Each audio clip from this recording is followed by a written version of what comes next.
Hey everyone, your favorite Drunken podcast host here, Caleb James. Today we have a delightful discussion with Miette Gillette. Miette runs Whiskey Tit, a small independent publisher of avant-garde, genre-bending, and unrelenting literary experiments, both in full-length print form and as an online journal. I just wanted to jump in here real quick to let you know that we talked with Miette remotely, and the audio cuts out a little bit here and there and gets a little robotic. But all in all, I think you will really enjoy this conversation. We had a blast talking with her and got a lot of useful information too. So enjoy.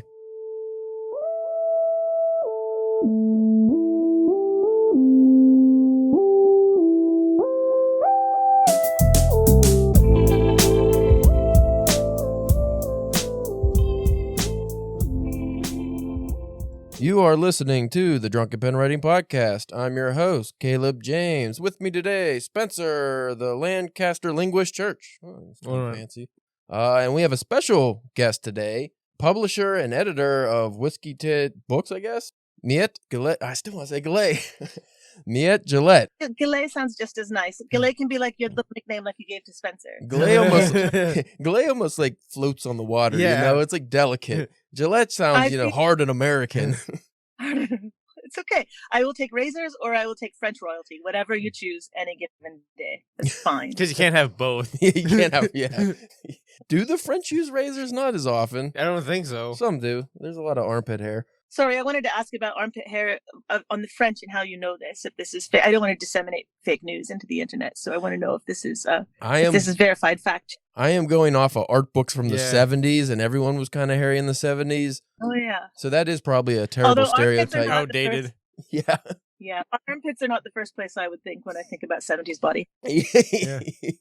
Yeah, I don't know. A 70s body. I wasn't around in the 70s, so I can't really judge. I'm an 80s baby. Late 80s. Yeah, shouldn't be judging bodies anyway, Spencer. You need to stop doing that. I'm an asshole. Yeah, it's very harsh. So anyway, we thank you for coming on. You are in a car under the Brooklyn Bridge. You're not under the Brooklyn Bridge, but you are in Brooklyn, I believe. If anybody's wondering why there's an ambiance in the background or gunshots or anything, it could be that. Which that's another stereotype. I've never been to Brooklyn either, so I don't know if it's a violent area anymore. It's gentrified. It's very hairy here. Lots of hairy people, but like very well coiffed hair.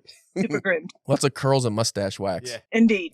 So, Whiskey Tit is a book publisher, but it's also a separate journal as well. Yeah, we have three kind of major arms of our publishing operation. We have the print press, which I run, which has been around for about 9 years. We mostly publish like avant-garde, experimental, kind of cross-genre, absurdist stuff. I have a pretty kind of broad appreciation for what I consider experimental. So we don't conform to like the very definition of experimental fiction, which itself has like become codified. We really like being kind of outliers in that way. And then we also have an online journal where we do like short fiction, creative nonfiction, and poetry. And just right now we are launching a heavy print journal that's about 150 pages, comes out quarterly, called a Commonwealth Journal, which is being edited by Hank Jost, who's a brilliant writer in his own. So I manage the print press, and then I have others in those other like ecosystems. And that's what we're all about. We've been around, like I said, for about 9 years, and I think I have just published our 46th title. Jeez. Wow. Well, before we get into the titles and everything like that, I am really interested because I actually read, I think it was an interview you did in Take magazine in like 2016 or something, and you briefly discussed the origin of the title Whiskey Tit and how it came about, and it was not at all what for some reason I thought it was birds, but then Spencer pointed out to me earlier that the W logo in Whiskey Tit has nipples, so it's boobs. And I was like, oh, that's awesome. It's boobs. It's boobs. I get so excited anytime people make that connection. Because I have the imagination of a 12-year-old boy, apparently. But yeah, it's a set of boobs. Although, I will say, I like that some people mistake it for the bird, because I do feel like there's like a children's imprint coming out of this at some point. So the name origin story is kind of similar to the origin of the press, actually. I had just had a child, and I did not want to be one of those parents who stops doing what they find what like gives them passion and joy for the sake of like giving my entire identity over to my child. I was very, very hypersensitive to this. I've seen lots of people do it, especially mothers. So soon after having my child, I sat down to try and write. for the first time. And I am someone who really needs like the little crutch of a small little sniff of whiskey next to me while I'm writing. But I also, my child was an ardent and like deeply always hungry nurser. She loved to breastfeed. Like it soothed her. She was good at it. She was a hungry baby and she really liked to latch onto those tits. So I had a problem because I it's everything for her, but also didn't want to be like one of those awful parents who like got my baby drunk. I got online and, like the internet, the signal to noise ratio for like quality content to tit is kind of out of control. But if you really look deeply enough, you can kind of find any information you want. So I went down this weird rabbit hole and I actually found this calculator that tells you if you're a nursing parent, you punch in like what you want to drink, how soon between drinking it and feeding you anticipate, what your child's body weight is, couple of other variables, and it'll spit right back out. You can have 2 ounces of whiskey an hour before you feed your kid. Like it was myself. It was beautiful. And it also made me feel wildly less alone in the world because like someone else had this very same problem and like actually was like geeky enough to like put it into a calculator and put it online. So I became a very ardent drinker of 2 ounces of whiskey about 45 minutes before feeding my baby at night. And that made me able to like balance being a writer and being a mother. And then that parlayed into being a publisher because there are all these like metaphors around like the role of mothering these projects, right? Also, like I said, I have like the emotional maturity sometimes of a 12-year-old boy. So the name is funny. Alliterative, like those nice little E's and the nice tit logos, like everything about it is, I still find giggle about it all these years later. It's like, it feels like one of my best like moments of writing, like a very clever thing that I wrote that I'm like patting myself on the back for years later. So that's the origin of the name of Whiskey Tit. It is amazing. For one, just that you could calculate that, like that's a thing that's out there in the world now, is like this is the safe level. Science has come through again. Who said science and writers don't get along? I'll take science and math any right and left brain to get things, including how to drink while breastfeeding. I also like how your idea of not wanting to give up just because you're a parent, like the things you like having a little whiskey here and there, also extends to writing and your passion for writing, because you don't want to give that up either. But when you're a new parent, that's usually one of the first things that goes for the people we've spoken to over the years is like, oh, we can't write anymore because we just don't have the time or the focus or anything like that. The time has been hard, and part of my transition to publishing, I still write, but honestly, some writers, myself included, really do our best work when we have like 6 or 7 uninterrupted hours to just go crazy, and you actually just can't find that often as a new parent. And so I didn't want to give that up entirely. Like I said, I was super sensitive to it. So part of the transition to publishing for me was to be able to stay connected to brilliant writing and help get it into the world, even if it wasn't writing that I was doing myself. And now, like it's 10 years later, my child is like totally dependent. She doesn't need my tits or my body most of the time. Own life. She can read her own books. And so I can just, happily sit back down, work on some projects, and then at night after everybody's gone to bed, pick up as much whiskey as I'd like and write for as long as I'd like. So come full circle with it. That's a whole new meaning to free the nipple, too. Yeah. It's like, no more childbearing years. You do your own thing, and I'm going to drink whiskey and write all night and have a good time. That sounds awesome. That's right. Well, before you had your boobs free, were you able, like, how much time did you have to sacrifice? Obviously, for the writing aspect, you had to sacrifice a lot of the time that you would use for writing, but just reading manuscripts and stuff, because I'd imagine that's a big part of your job. It's a fair chunk of time, and I am not independently wealthy, nor am I a non-for-profit who gets tons of grant money. So I'm actually doing this largely on my own dime, and it does take up time. When I got started, manuscripts started to filter in. I was very ambitious. I told myself I was going to read every one and respond accordingly. And you soon realize that half of what's submitted to you is submitted to everybody. They don't read your mission statement. Half of it is completely inappropriate. Maybe it's the wrong format. I'm getting film scripts, whatever. So I quickly learned to speed read those first few pages and make sure that what was actually being sent to me was worth reading. I very much want to be considerate of people when they trust me with their projects. And so I still spend way too much time reading manuscripts, but there's joy in it. There's delight in it. I believe very firmly that once we lose our ability to tell each other stories and connect with each other through the arts, then we're left with Elon Musk and Donald Trump screaming into the ether. culture, like I feel like something of a cult leader when I talk like this, so you'll have to pardon me, but I actually feel very strongly that like we are no greater than the culture that we're producing, and that very much includes our literature. And I think that there is clearly some kind of hunger for deep and meaningful and like wackadoodle literature that is just like that it's completely new. And luckily we have enough weirdos out there trying to make it. So Yeah. it feels really good to be able to help bring some of that into the world. Well, that actually touches on a question I was going to ask later, but we'll jump around here. Since you brought up just the passion of writing and, the weirdos, which is where some of the best work comes from, as a publisher, because, well, for me, as someone who has done submissions, and we used to have Drunken Pen Writing as a literary journal online for many years.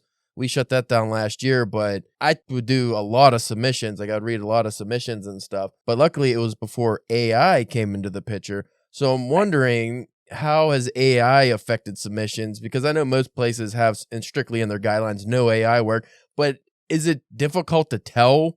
Because if somebody has the AI write the story for them and then just add their own wacky bits and change it about, how would you really know? Yeah, I've played with some of the generative AI tools a little bit, not for fiction work, but for some other, just to see what it can do. And I certainly heard some professors and academics have problems discerning whether or not an AI has written an essay.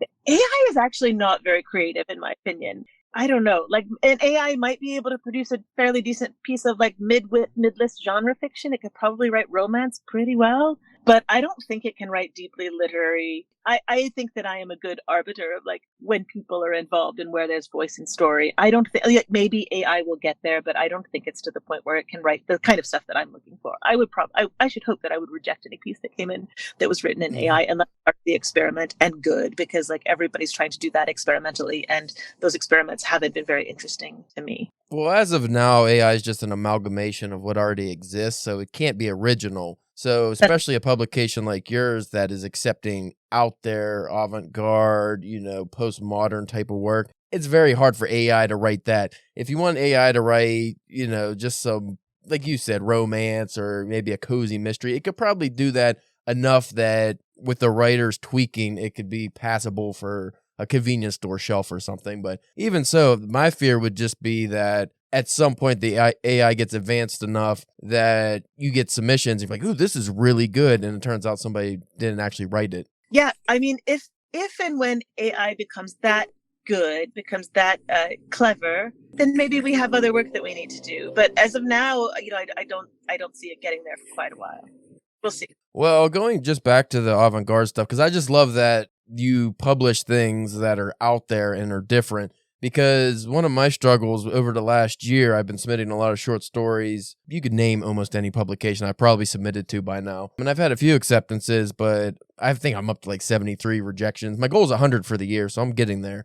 But a lot of the stuff that these places take, when you read these journals, and I subscribe to a bunch of different, like, New England Review, American Short Stories, things like this that are very established, almost every story in there reads the same to me. Like, some of them are okay, but some are really boring, but they all read like they were written in the same style and formatting and paragraph layout. Like it was a creative writing class that everyone took, and just that's how they're writing.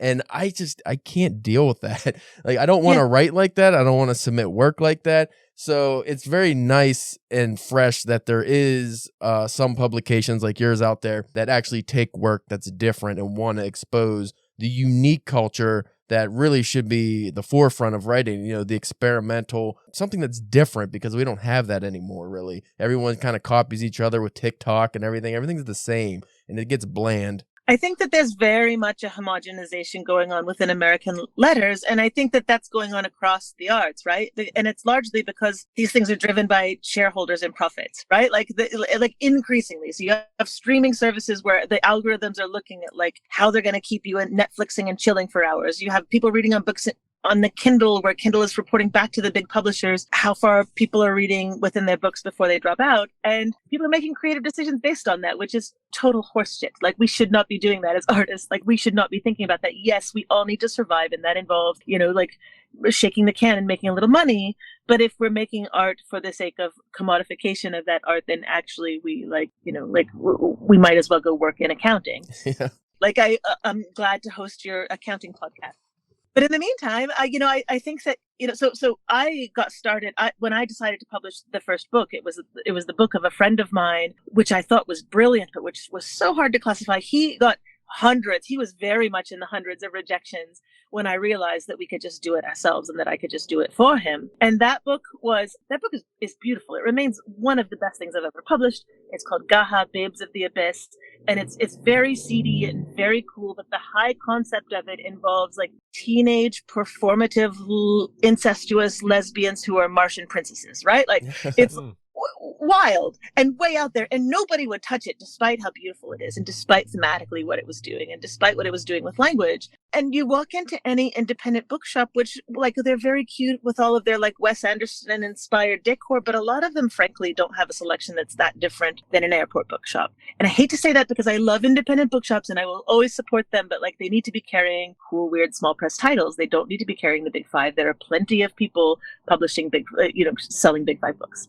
So yes, so I think that's where the exciting part of literature happens. And I also think after having done this for a while that I'm not alone in this. There are a lot of publishers doing like really cool work, and they're doing it on a shoestring. It's usually one or a couple of people doing it, in their basements or in the evening or like as they're nursing their children or whatever. Actually, I went from thinking, wow, this is a shit time for American letters to like, this is a really cool revolutionary time for publishing if people are willing to take some risks. I think keep going. You'll probably hit 100 rejections.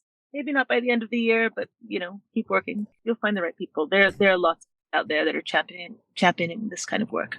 Well, once the work that's mainstream, and you even see this in movies and television, once everything becomes very similar, and even if it's not mediocre work, but it's just work that I watched this movie and then I went next week to watch a different movie and they were both the same to me. Like once you get to that point, it's just the pendulum's going to swing the other way and you're going to get the experimental stuff and you're always going to have this big swing. It happened in the 60s. Well, even before that happened with the postmodernist 60s. You had it in the 90s. So I'm hoping that like you said, that we'll have some kind of resurgence of that and people are going to want different things. And maybe you go to the airport and you actually see more Ulysses type of work versus whatever the James Patterson book of the week is like. And I think it's important that people read these things that are not only challenging and can change their worldviews, but change how they think about things. Because that's what a lot of absurdist literature and a lot of work like this does, is it changes how you think about the world. And when everyone's thinking the same, you want to be the one on the outside because that's where it's cool to be. I mean, especially looking at like where the baseline is in the world today. Like if you're thinking anywhere near what's going on today is normal, then you probably like need to go check yourself in somewhere. Like it's like, or like go read a good book. Well, like one of the weirdest compliments I got recently was I've been shopping this absurdist story I have around, and it's a little bit on the longer side. It's almost 8,000 words. So that's usually above most places' guidelines. So I'm selective where I've been submitting it. But the Missouri Review, which is a pretty big publisher or journal, they read it and they liked it and they thought it was very imaginative because absurdist story is funny and they liked it, but they don't publish stuff like that is basically what they told me. And I was like, why can't you though? Like you could publish whatever you want. Why can't you? Even if I'm reading one of these journals or literary magazines or like the Paris Review or something, why can't I have at least one story in there that's different from the other ones? Why is it so bad to have something that doesn't fit the mold? You just publish something that's good. Yeah, something original and fun. That's going to be the one that's going to stick out, honestly, if all the other ones are similar. I couldn't agree more. I mean, I think these are the folks that can afford to take a chance on a newer or unestablished writer. And they're the people, frankly, who are going to give somebody a potentially life-changing break in their work. Like if they like the story and they realize that it has value and merit, like why exclude it on those bases? Like, and I very much have a set of like literary criteria that I use when I'm like thinking about what to publish, but I'm also willing to have my mind change sometimes, right? Like we grow and evolve as humans and that should be reflected in the literature. And I think like if you're dealing with like the institution of the Paris Review,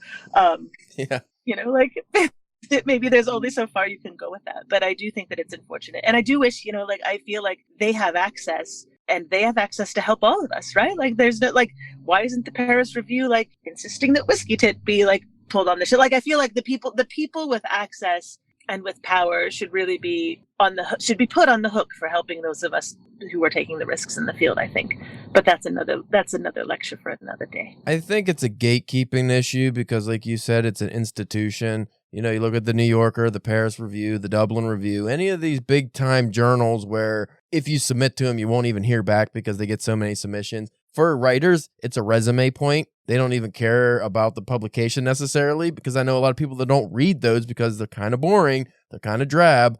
Like most things, once you get so popular, you don't want to offend the majority. So you have to focus on pleasing everyone. And then that's when you don't have experimental things or anything like that. So like a Paris Review, they're not going to take a chance on even promoting something that goes against what their, quote unquote guidelines are for what good fiction is. Because then if they, let's say Whiskey Tit, they promote Whiskey Tit blows up to a Paris Review level. And then all of a sudden people are like, well, why would we read the Paris Review when we have something completely different? That's great. I think that's true. The other risk there is like Whiskey Tit becomes so successful that suddenly I have to wear like jackets, smoking elbow patches, and I'm a stodgy old white guy with a big white beard. You become the institution. Yeah. That's right. It's a dream. We'll all get there. And just to be fair for anybody listening, I don't know anybody at the Paris Review. I don't talk to the editors at the Paris Review. I read a few volumes of the Paris Review, so I can't actually judge what they put out every issue. I'm not that deep into it, so I'm just using them as an example because they're one of the top ones. I know some freelancers who work with the Paris Review, and I like them, and they're all very talented, and they feel very lucky to be involved with the institution. The only other anecdote that I have about the Paris Review is the first time I went to the AWP conference as an exhibitor was in 2020 in San Antonio, which happened about like 3 days before the world shut down. And so about 60% of the vendors just didn't show up that year. And because we're Whiskey Tit, and again, like we participate in AWP, we know them very well. It's an institution. So because we're Whiskey Tit, we're kind of put in the nosebleed section every time. But in 2020, the Paris Review's table was right up in front, center row, front and center, and they didn't come. So we took over their booth. Nice. Brought out Paris Review, and we wrote Whiskey Tit over it. And we got so much great business from people who came to talk to the Paris Review, but ended up talking to us. So thank you, Paris Review, for not turning up to AW 2020. We made some money off and converted some of your followers. Their void has caused a vacuum, a vacuum in the literary scene at that convention thing. But, somebody's got to fill the power gap, and might as well be Whiskey Tit. They were great big shoes to step into, and they didn't smell very good, but we did it anyway.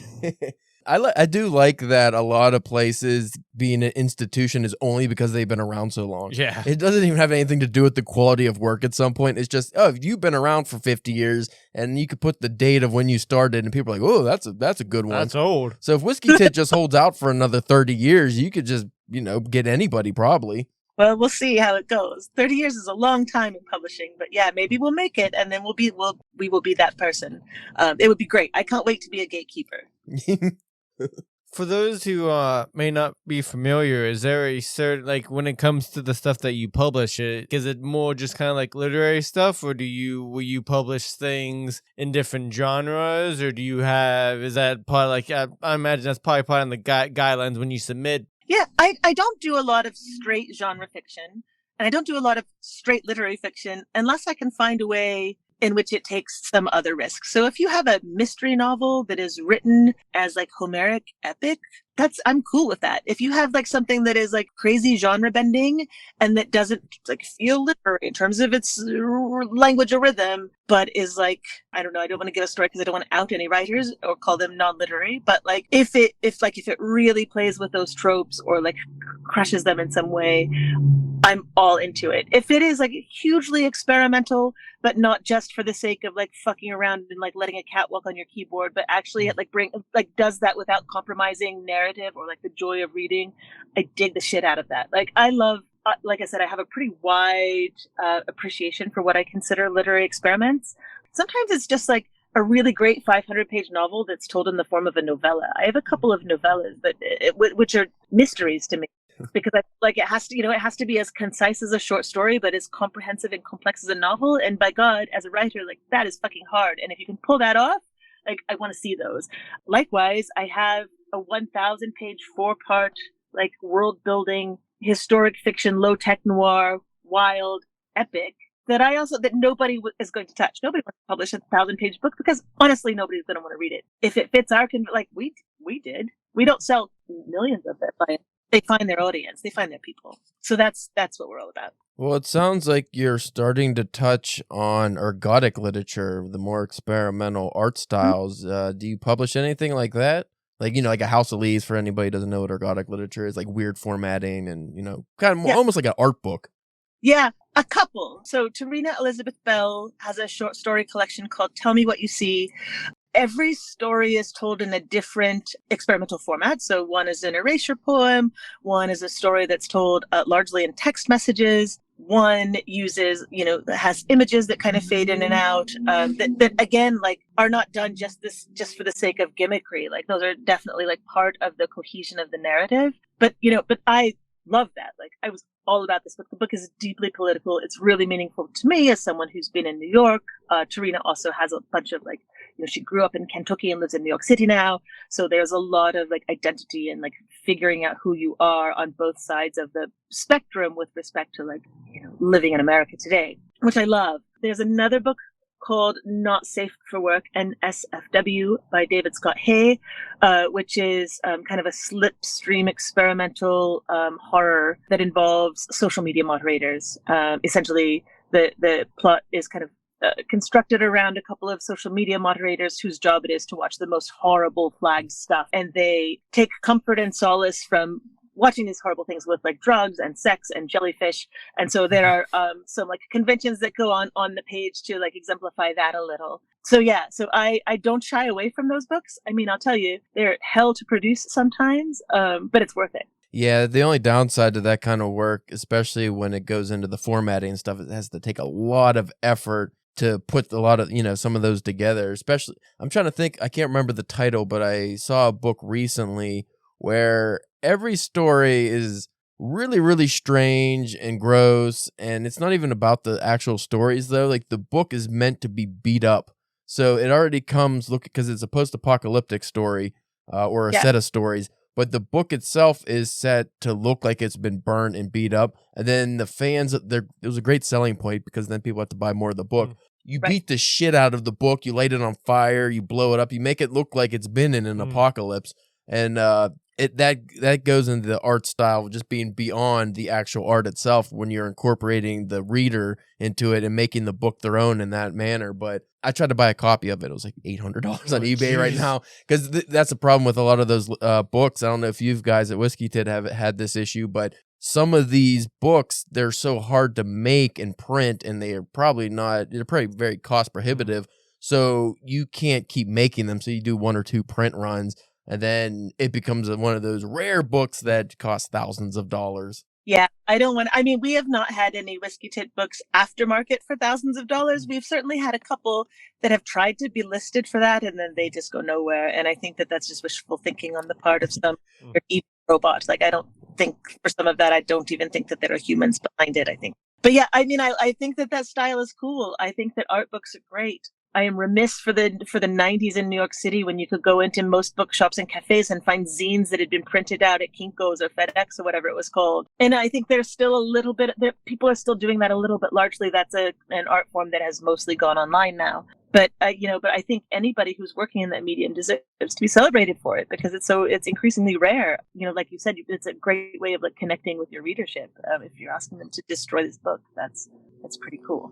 One of the small pleasures I have in life is when I go to local bookstores or cafes, just in any city I'm in, and you see their local selection and you get some of those self-published kind of works that, I mean, sometimes they're very rough, but sometimes they're very unique. And it's somebody's just labor of love. Like, you could just tell, like, oh, this person did this all themselves, and they put a lot of work. They didn't just pay, whatever Amazon's thing is now, like, to get published on demand. Like, they actually did it themselves and put it together. And if you buy this, on the off chance if that book somehow got popular or blew up, or if they did get a publisher to print it, you would have that original cool copy. And even if you don't, it's just cool because you could reach out to that person, like, hey, I really liked what you did. It's very neat. I think so. I mean, I am not I am not a gatekeeper. And so I think however people choose to get their work out is great. If people are self-publishing, that's awesome. If they're designing their covers using Canva or some template from the internet, whatever. Like if they can find their readership, and yeah, especially when it's a cool local author. I live in a very small,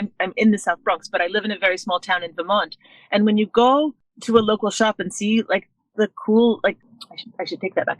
I have not found a whole lot of really cool, wild, crazy experiments with Vermont literature. A lot of the Vermont local literature that I see has to do with like loving the land, and it's all very sweet and it's respectful in its own right, but it's not what gets me off as a writer. But that local stuff is sometimes the best stuff you're going to find. I mean, if I had nothing but time on my hands, I would like turn off my submittable and go look for writers in just that way. I think that there is like fantastic work waiting to be discovered on those shelves. Well, especially underprivileged writers who just don't have the means to get published or pay for submissions, because that's another thing. We talk about gatekeeping, but some people don't have the money to submit a lot. Because a lot of these places you have to pay. And I mean, with submittable, there's a cost to the publisher. So obviously, if they have like a $3 fee, that evens out. Yeah, a lot of these people, they don't have the means, though, to really get their work out there. They can't even do a convention circuit. I think that's right.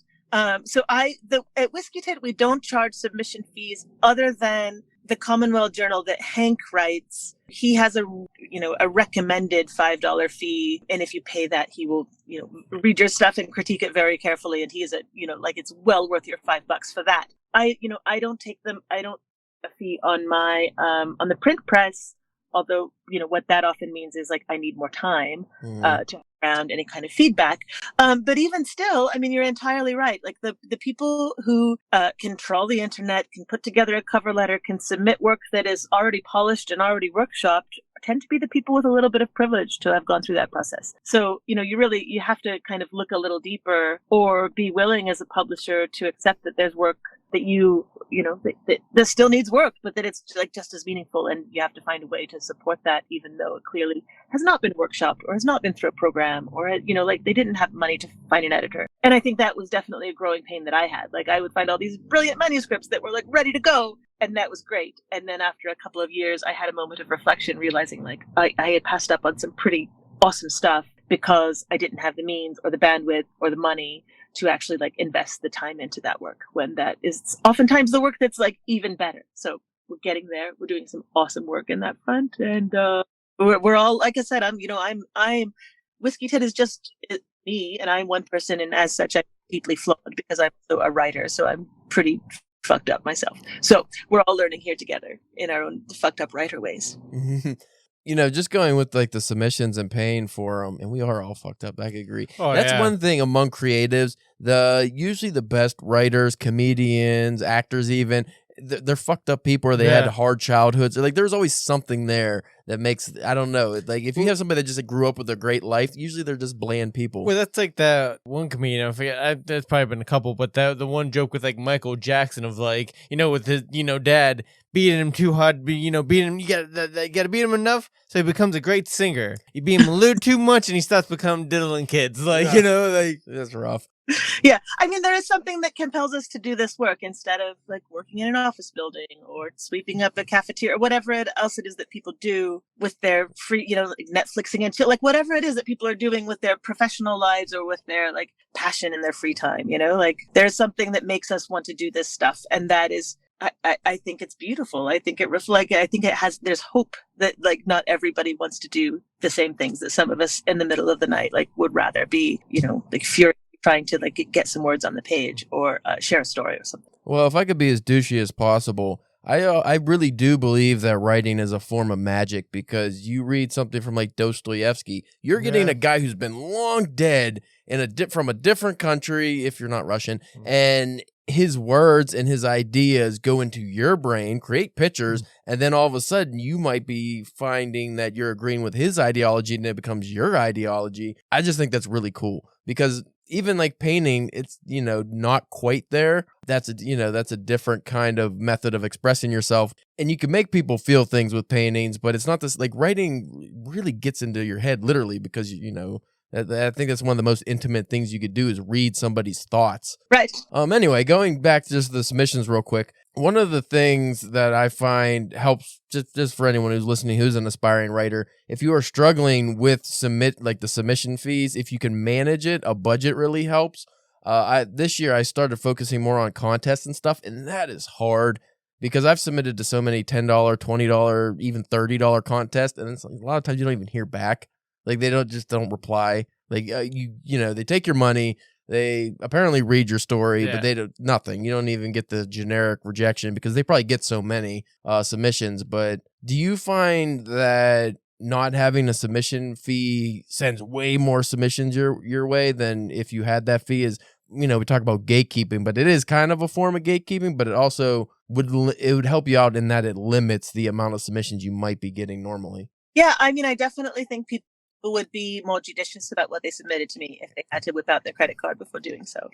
Like I think I might have said earlier, I have gotten a little bit better about like regulating myself and about not giving ample time to those folks who are clearly just like you spending all day trawling poets and writers or whatever those directory sites are, looking for everywhere to submit to. It's pretty clear pretty early when someone didn't bother reading my submission guidelines. So yes, I think those people who didn't bother reading my guidelines and are just submitting everywhere probably get a little bit less of that, but I probably also missed some of the best writing. So it's a compromise. It has become a challenge. I mean, during the pandemic, everybody thought they had a fucking novel in them. And like, like, I'm sorry, there are many people, like, God bless everybody who's ever tried to write a novel. It is so difficult, but honestly, like, I know a lot of people were unemployed and had a lot of free time and a lot of big thoughts, but that just doesn't make everybody a writer. And if I can be so douchey to say that, then I just did.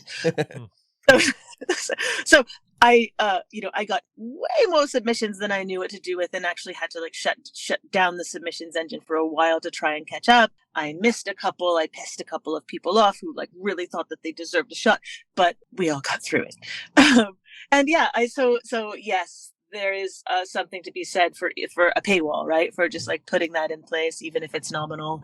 But I haven't needed to go there yet. Maybe someday. Well, one of my small joys when I was running the DPW website, our biggest month was always October because we would do all the Halloween stories and stuff. So that was our main open submission period, and then we would have like summer sometimes or spring, but mainly October was our month. And I would get sometimes 300 to 400 submissions during that month alone, not even counting the ones when I actually put the call out in like August or, July. And the only thing that made it bearable was the fact that no matter how explicit the submission guidelines were, no matter how, bold-faced and big I made the font, people would not follow the submission guidelines for absolutely no reason. And they would have the worst cover letter of just like, here's my story. And then they would be over the word count and everything. And I just rejected. Yeah. Like, I don't, because at some point you don't have to respond to those. It's like, you're not going to even have the respect to follow the submission guidelines. Because I'm very anal about that when I submit to places. I'm like checking it 50,000 times. So if you can't do that, like, you're not serious about writing, in my opinion. Right. How was that submit? Like, were you able to keep up with that reading just by deleting and not submitting to? It was tough because one, we didn't use Submittable. It was just email, which I thought would limit the submissions because a lot of people go through Submittable because they could see when they're getting the stuff. But it was mainly just like I would take the month off. Other than the podcast, I wouldn't do my own personal writing too much. Like I would make sure whatever stories I wanted published on the site beforehand that I wrote would be done months ahead of time. And I would just take the month off and probably read 5 to 10 stories a day or whatever it was. And towards the last couple years, like we cut down so much on what we were posting on the site anyway. It also led to us shutting down. It just didn't have time for it anymore because we couldn't. That's the hard thing. I'm sure you experienced this. It's hard to write your own work and then also run something that is so focused on other people's work. And we were really about the indie community and getting people who don't have their voices established yet to give them preferential treatment over somebody who would submit and is like, oh, I have 10 books and I'm a best-selling. It's like, okay, like we might publish you on the merits that the story's good, but I'm going to try to choose the people who should get their voices heard first. But anyway, just like the submissions were hard to keep up with, but like just being able to delete a lot of them just from the guidelines not being followed. And like I would have to speed read a little bit, usually our cutoff, we would have the flash fiction, which I loved because those were so easy to read. The poetry I loved because those are very fast to read. But, we had some longer stories at like up to 5,000 words. It's like, that gets a little bit iffy because sometimes you speed read, but they're like, wait, this is kind of good. Yeah, what happened? But there's a lot of typos. And then I would actually send them the personal message. And like, if you fix this and you work on it and submit it again, I will, even if it's not for Halloween, we've done that where we would publish in November, even December. It's like, hey, it's not going to be for the Halloween issue or whatever, but we will definitely publish your work later if you fix it. Because I believe in people, and I believe a lot of people who are just getting into writing, or even if they've been submitting for a while, but they don't have their voice yet, they need that positive influence to say, hey, you're good. You're just not as good as you can be. You just need, not necessarily training, but a lot of people, they might not know. They might not know that like... Well, like us, a lot of people are autodidacts, like in the writing community, where we study and learn how to write just on our own. Mm-hmm. Like not everyone is, they don't go to university or they didn't take creative writing classes. They just learn because they write what they like to read. So I find giving those people a little bit of inspiration and some guidance did go a long way. And we had people, which I loved, they sent me pictures of their first story published. They printed it out and they had it on their wall, or they gave it a gift to like their husband they gifted them their story printed out and, framed. And then a lot of those people still send me stuff as like free books and stuff because they're doing very well now, and they were just so happy that we gave them their first writing credit. And I love that. That's one thing I do miss about running DPW, was that we don't get to help those kind of people anymore. That's amazing. That's very sweet. And I do to that point think that a lot of what we're doing is very fun and very wild, and it's great to like have this goofy community and to be able to go to places and really punk out on some of this awesome writing. A lot of what we do gets really disappointing. You get a print run back that's fucked up, or you like send something to the press with a mistake, or sales numbers don't, like nobody ever sells as many books as they really think that they're like. There's like the business of disappointment, the business of like total adrenaline rush and joy. And then at the same time, there's this bit where like you are championing the work of new people and actually making some dreams come true in some like meaningful way in people's life. And that's important and cool. Like that's like a cool, like little heartbeat of what we do as well. So I think it's amazing that when anybody spends time to acknowledge that is actually part of what we're doing as well. That's cool. I still have the proof from the first book that I published. It's all like loose pages and marked up full of mistakes. Like, it's like, I'll never let that go. Like, that's important.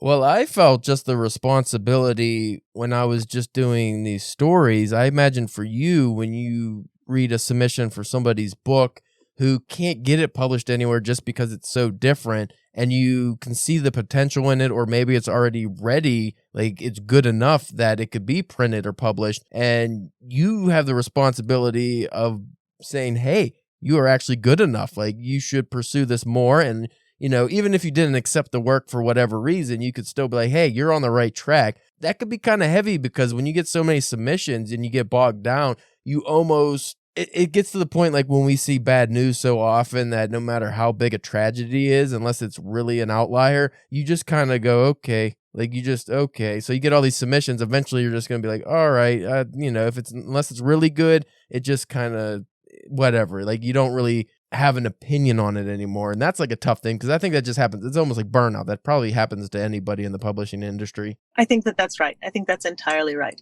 And yeah, some of the best submissions that have come my way have been rejected by other presses that are doing similar work to me. But it's adjacent work. We're not working in exactly the same vision. So someone, will submit to another press whose guidelines are like just enough off. Like, they want just a tad bit more like formal experiment. And they'll be sent my way and they'll be perfect for the press, and vice versa. Like I said, there are actually like a lot of us doing this work, and we're all, we all have our own approach, and we're all a little bit different. So there's definitely a circle of like kindred spirits kind of working in similar spaces where we can help place some of this stuff, which I think has been wildly helpful for a lot of people as we try and build this community. Well, how often do you get work that is, even if it's well written, is just too over the top even for you guys? Because I remember like the first time like we got like tentacle porn stuff sent to us, it was like, oh my God. It's like, I'm going to keep reading this, but we can't publish this. Like even if we would want to, like our audience isn't geared towards that kind of stuff. But have you gotten anything like weird and out of the box like that where you couldn't even touch it really? Well, yes, and I touched it anyway. So I have there's an amazing book that is like Bizarro parody, but the parody is so deep because Bizarro is so weird that when you're parodying Bizarro, it's just more Bizarro. It's like Bizarroer, right? So like you don't really know that the parody is there, but it's hugely literate. It's written under an alias. The alias is Eta Zygote, and that is because the writer is a very well-known philosopher of certain branches of science fiction. And so I can't, I don't want to out the writer by saying any more than that. But the book itself, kind of very literary Bizarro / like Bizarro parody that really involves this like post-gendered world on Mars where everyone has evolved to this like post-human, post-gender position where they're just covered in slits and shafts. And so like, like everyone's just kind of getting fucked all the time as they That's great. And it's wild, and frankly I'll probably be hugely censored and blacklisted by everybody for publishing it, but it's beautiful. And actually like there's a lot of like deep metaphor clearly going on with with just kind of our world today and our exploration of some of these issues, and like this attempt to like really apply the spectrum to how we think about gender and identity and like our position with respect to like intimacy. So it's like, but it like the thing is cuckoo as hell, and a lot of people I think are going to be really put off by it, and we're just going to go for it anyway. We shall see how that goes. Well, when you break it down, I would say most literature that's ever been written has a basis in slits and shafts. Like that's generally what you're reading the book for. Not in such terms, but yeah. Story of the ages. Western literature was born on it. No, another one, I can't get off the submission stuff, because I've seen that there was a big rise, I want to say around 2016 to 2018, in diversity submissions, almost being separate from just regular submissions. Magazines break it down in different ways. Now it's like BIPOC stuff. So if you're, Black, Indigenous, anything like that, you generally might not have to pay a fee. If it's a fee-based one, you get responses earlier, different things. I've also seen some cool ones where if you were like in prison or something and you're struggling and you don't have the funds, like if you email the publisher, you won't have to pay the submission fee. Like you just let them know. It's like, hey, I'm hard up. And I'm sure that even if you weren't in prison or just got out of prison, you could probably still email and be like, hey, I'm having trouble, and they maybe accept your work. So a lot of editors are actually really cool, that at least the ones I've talked to. But like, have you established any kind of diversity guidelines that were specific to what you're looking for, or is it just first come first serve? Do you have any how does that go? I don't have any diversity guidelines per se. We are very much anti-racist. We are very much inclusive. We try to make sure, again, like not always with success, because sometimes submissions is just me reading stuff and getting really excited and offering people publishing contracts. Like, so I don't do like a lot of like deep diversity thinking, although I very much appreciate and want to be part of helping those stories that have been underrepresented get told, especially in this space, because there's a lot of like really cool Black sci-fi, really cool like Afro punk and queer punk stuff. Like there is really cool underground movement stuff burbling, but I, one, don't want to be a gatekeeper of that, and two, don't want to be like the like mostly straight white woman saying like like being the arbiter of like what passes for my press. Like like I think that I have a couple of titles coming out, and then for about a year, the calendar is all women and non-binary folks. And that, again, like that just happened. Like that wasn't because I was going to be like, year of woman. It just happened because when I was going through that reading cycle, the stuff that excited me, that got dropped on the calendar, all just happened to be written by those folks.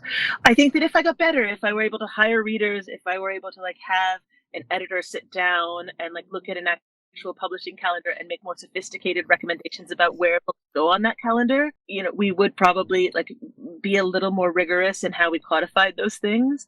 But there's a part of me that likes that I don't make those compromises, that it's just like, well, here's what Miette was really into this year. Like, clearly she was having a big dystopian year, or like clearly like she was having marriage problems because look at all this queer shit she's publishing all of a sudden.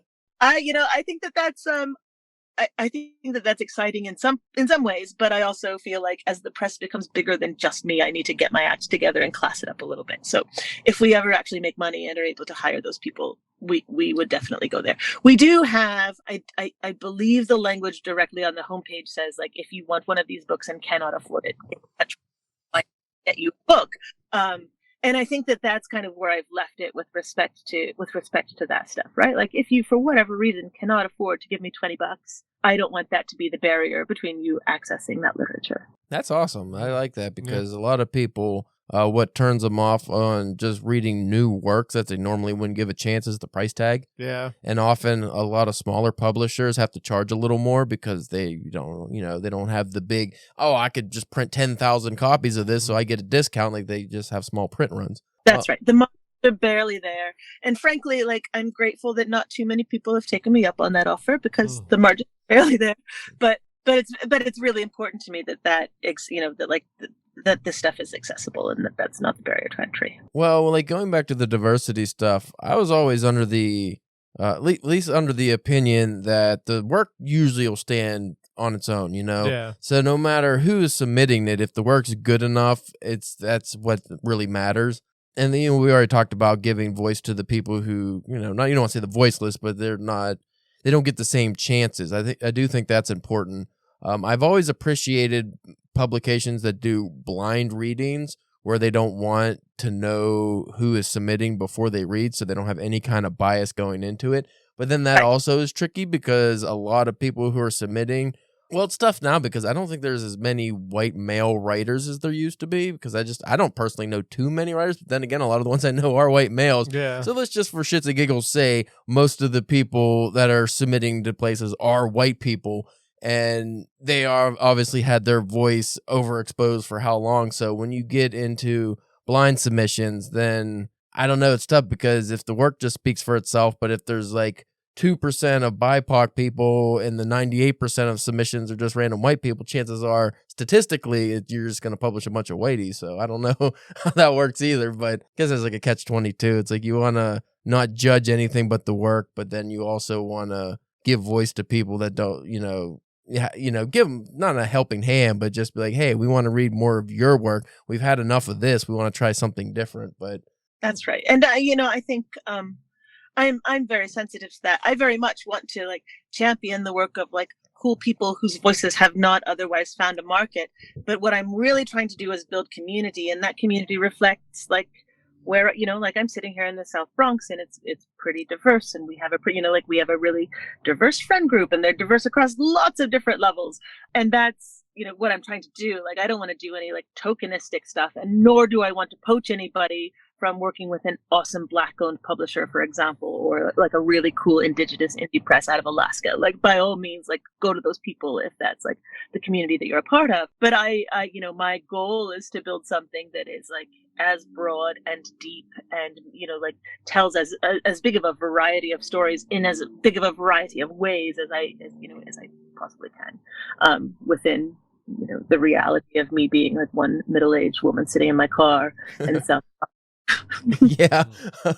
Well, since we're going on an hour, I'll touch on the last topic, and then we can wrap up here, because I could tell just from the light on the camera, it's getting darker where you are. So, again, under the Brooklyn Bridge, you don't know what could go on. I see graffiti directly behind you, so it does look like you're under the Brooklyn Bridge. But anyway, when it comes, because this is one thing I'm always curious on, and I haven't got a straight answer. Because when I was doing reading submissions, I wasn't overly concerned with cover letters, as long as, they gave the basis of what were in my guidelines. So it's like, hey, tell me your word count, a brief synopsis of the story, your short bio in case we do publish you, because that just shortens everything, and having, less emails. But I know a lot of places are very strict, but then I always get the feeling too where it's almost like when you apply for a job and it's like, we need your resume and cover letter. And it's like, the application has all this information. Why do I have to keep doing this? Like, I don't need all this information. Stop it. But I feel like a lot of people worry that they're going to get their work rejected because their cover letter isn't good enough. How important, at least for your publication, is the cover letter? Do you focus on it, or is it just a, kind of a neat way to like get a little feel of the writer? I like, you are not applying for a job. I don't care about your like multitasking abilities. So like the cover letter to me doesn't mean that very much. The only time I actually give a shit, the only time that I actually will pay attention in a cover letter is if someone comes to me either because they've read another book of mine that they think really, like captures the flow of what they're trying to do. That will always get my attention. Or if someone comes via recommendation. So if someone is a friend of a writer that I know, or if someone was rejected and recommended by another press that I respect, like if it comes like from a place of respect and they're clearly trying to speak to me, Miette and Whiskey Tit, as an entity and not just like trying to sell themselves, right? So like many of those cover letters are pretty rote. Some of them do involve like lots of time spent looking at it and answering to our submissions guidelines, and I respect that. But I don't spend like, I want to read your book. I don't want to read your cover letter, right? Like so the cover letter sometimes will get my attention if it includes those things, but really like let's just cut to it. Or if you have like an awesome, super high concept 10-word pitch, right? Like if you like, I have a couple of writers who are just really good at that. At pitching. Many writers don't know how to pitch themselves, but a couple do. And when they really do, like you might as well go for it. This is a little bit of a disclosure here. I must admit, I've been name dropping in my recent submissions, and it's helping. Yeah. Yeah, like if I just know somebody or somebody recommended me, or if a story that was rejected by a publication sent me a good personal rejection where they're like, they liked it, they just didn't publish it, I'm just dropping their name now. And it seems to help. Like people are like, oh, cool, this guy he's not submitting dog shit. So I was like, yay. I honestly think that like, if you name drop to me and it's like, because, and you're dropping the names of people that I like and whose opinions I respect, I am honestly just more inclined to have a quick look at what you've got, right? Like it's just one way of setting yourself aside, which is not to say you should just like randomly name drop and hope for the best, because I do often follow up with those people to make sure that I'm not dealing with total dipshits. Yeah, that's a good idea. Yeah, but it certainly helps, and I'm sorry to say that because like many people don't have access to my Rolodex or whatever. But certainly, if you do, or like I said, if you've actually like read some of our work and found that like that's what inspired you to submit to this press, then like by all means, I would like to hear that, because that to me says something. All right, one quick moral dilemma I'm gonna throw your way. Nicholas Sparks submits the shittiest romance story ever written to Whiskey Tit, but it's a guaranteed bestseller and everyone is going to pay attention to it. Do you publish it? Oh, man. I mean, I feel like I've heard this before. Maybe it was on your podcast last week, but I think that we're all writers are pretty smart. And if we really wanted to write the book that would be on the next Oprah's book club list, we would have gone that path, right? Like if we wanted to write bestsellers, we know what those formulas are. We know how to do that. Like I would love for one of my weirdo books to suddenly be on the New York Times list but not because like I chose to publish something that was formulaic, but because readers suddenly opened their eyes to the possibilities of some of the literature that I've chosen to produce. So easy answer is no, I wouldn't sell out that way on Whiskey Tit, although I do have certain skills to pay the bills, and there's no saying that I couldn't just spin up like a goofy name and slap an ISBN on it and suddenly have Whiskey Tot and just publish the shit and know until I'm retired and writing to you all from the Maldives or whatever. But that's a story for another day. If you have that book, let me know and we'll work out a deal. I'll give you a 50-50 cut. I recommend Tequila Tatas, but that's just me. Okay. So that'd be your southern branch. Yeah. So this is where we'll open the floor to you to promote anything you want. Like I said, Tarina sent me a few book things. I don't know if you just know them off of hand, but anything that's coming out or is already out that people should check. If you have any other fancy podcast interviews you're going to be doing with such successful guys as us, or, just anything, this is your opportunity to do that. You guys are charming as hell. We should just have our own little podcast where we just sit. I love all of my children equally, so I'm going to stick only. I want to be selective in talking about who has titles coming very, very soon. So we have Tobias Carroll, who has a very short novel called In the Sight that is loosely based on the music from a specific Destroyer album, which was called This Night. It's a 2002 album. It's very short, really concise, and it's like it's a road novel. So it's like very melodic, super musical.